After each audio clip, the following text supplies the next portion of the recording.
ప్రియ ఒక సాధారణ గృహిణి. హైదరాబాద్‌లోని ఒక చిన్న అపార్ట్మెంట్‌లో ఒంటరిగా జీవిస్తోంది. 5 సంవత్సరాల క్రితం ఆమె భర్త అరుణ్ ఒక భయంకరమైన కారు యాక్సిడెంట్‌లో చనిపోయాడని చెప్పారు. అరుణ్ ఆఫీస్ నుంచి ఇంటికి వస్తూ ఉండగా కారు పూర్తిగా కాలిపోయిందట. పోలీసులు ఆమెకు చెప్పారు, శరీరం గుర్తించలేనంతగా కాలిపోయింది అని. ప్రియ అతడి యొక్క శవాన్ని కూడా అసలు చూడలేకపోయింది. అది ఆమెకు ఇంకా గాయంగానే మిగిలిపోయింది. ఆ రోజు నుంచి ఆమె యొక్క జీవితం పూర్తిగా మారిపోయింది. ఒంటరితనం ఆమెను కమ్మేసింది.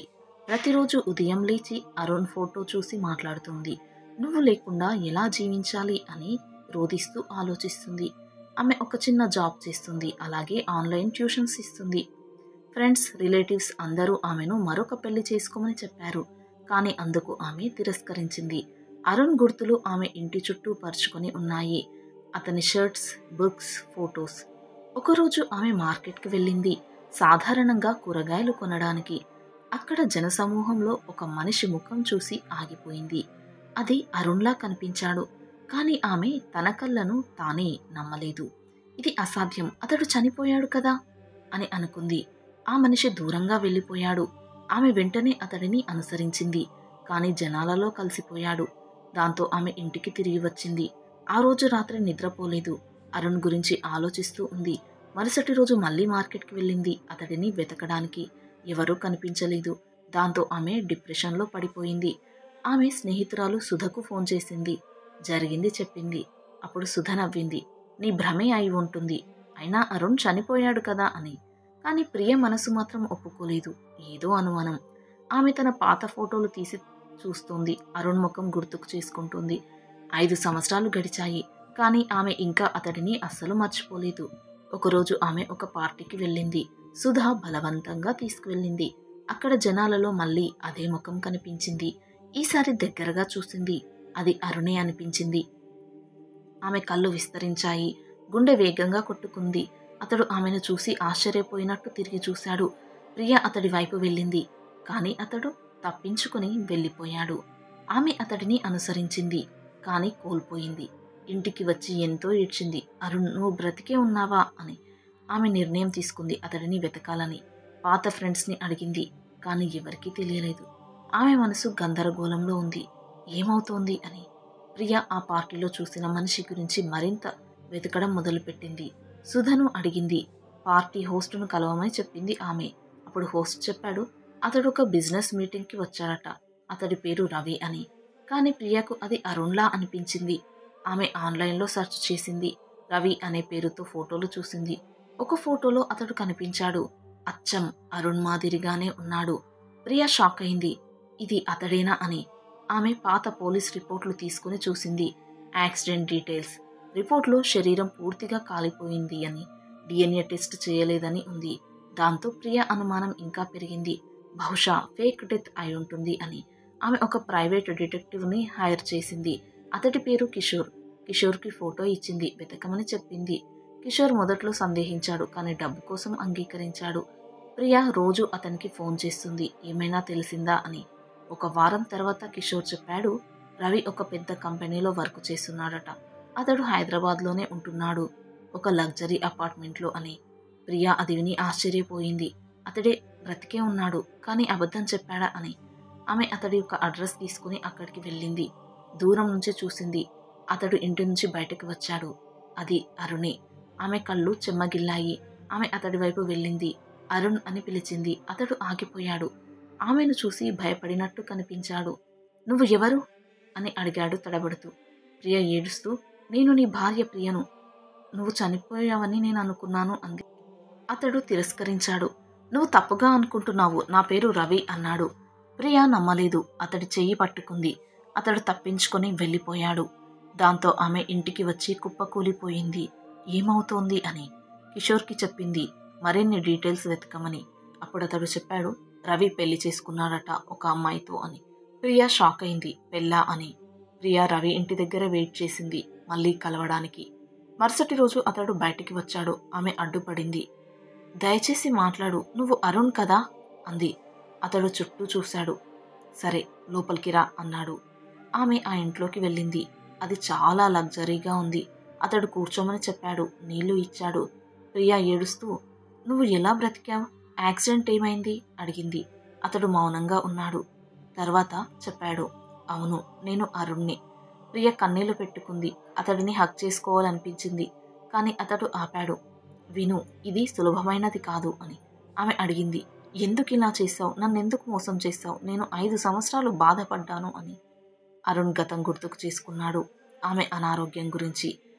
ప్రియ కూడా గుర్తుకు చేసుకుంది. 5 సంవత్సరాల క్రితం ఆమెకు కిడ్నీ ప్రాబ్లం వచ్చింది. డాక్టర్లు కిడ్నీ ట్రాన్స్ప్లాంట్ అవసరమని చెప్పారు. అరుణ్ తన కిడ్నీ డొనేట్ చేయాలని అనుకున్నాడు.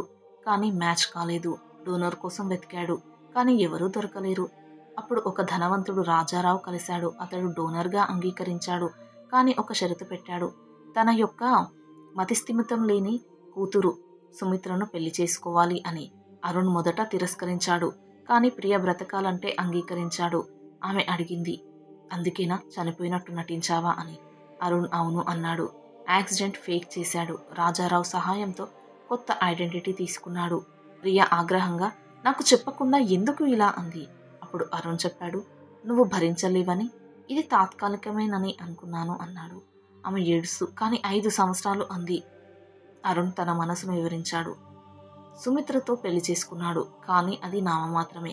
సుమిత్రకు మానసిక సమస్యలు. ఆమెను చూసుకుంటున్నాడు. ప్రియ షాక్లో ఉంది. ఇదంతా నమ్మడం కష్టమైంది. అరుణ్ ప్రియకు మరిన్ని వివరాలు చెప్పాడు రాజారావు గురించి. రాజారావు ఒక పెద్ద బిజినెస్ మ్యాన్. అతని కూతురు సుమిత్ర మాత్రమే ఏకైక కూతురు. సుమిత్ర చిన్నప్పుడు యాక్సిడెంట్లో తన తల్లిని కోల్పోయింది. అప్పటి నుంచి డిప్రెషన్తో ఇలా అయిపోయింది. రాజారావు తన ఆస్తి సుమిత్రకు ఇవ్వాలనుకున్నాడు. కానీ ఆమెను చూసుకునే మంచి భర్త కావాలి. అరుణ్ను చూసి మంచి మనిషిగా భావించాడు అని అరుణ్ చెప్పాడు. నీకోసమే ఇదంతా చేశాను అని. ప్రియ ఏడుస్తూ, కానీ నువ్వు మరొకరిని పెళ్లి చేసుకున్నావు కదా అని అరుణ్ వివరించాడు.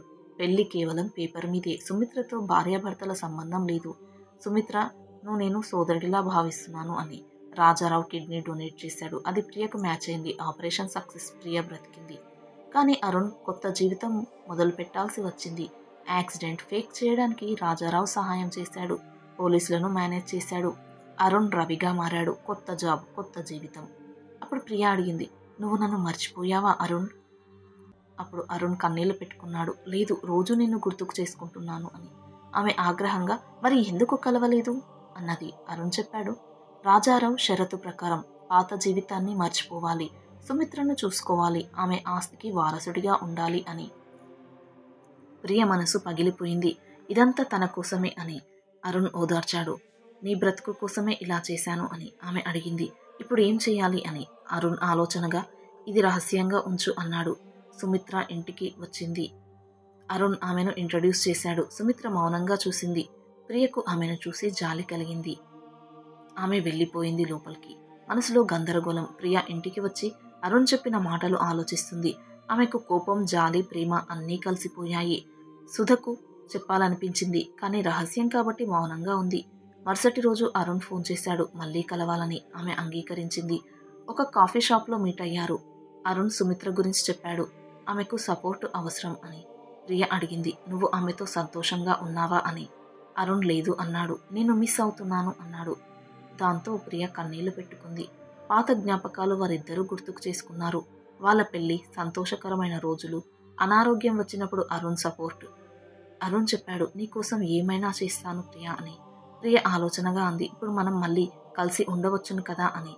అరుణ్ అడ్డంగా తలూపాడు. కష్టం. రాజారావు ఆస్తి, సుమిత్ర, ఇవి నా బాధ్యతలు.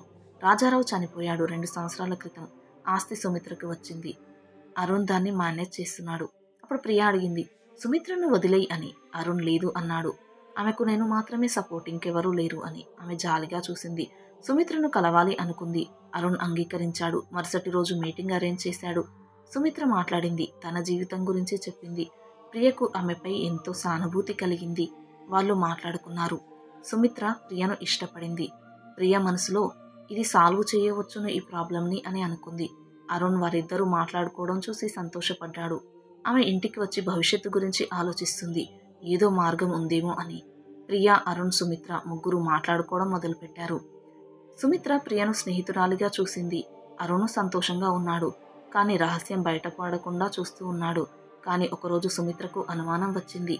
ప్రియ అరుణ్ మధ్య ఏదో ఉంది అని. ఆమె వారిని నిలదీసి అడిగింది. అప్పుడు వాళ్ళు ఏదో సతమతమవుతూ ఉంటే మీరు గతం గురించి చెప్పండి అని అడిగింది. అప్పుడు అరుణ్ రహస్యం చెప్పాడు.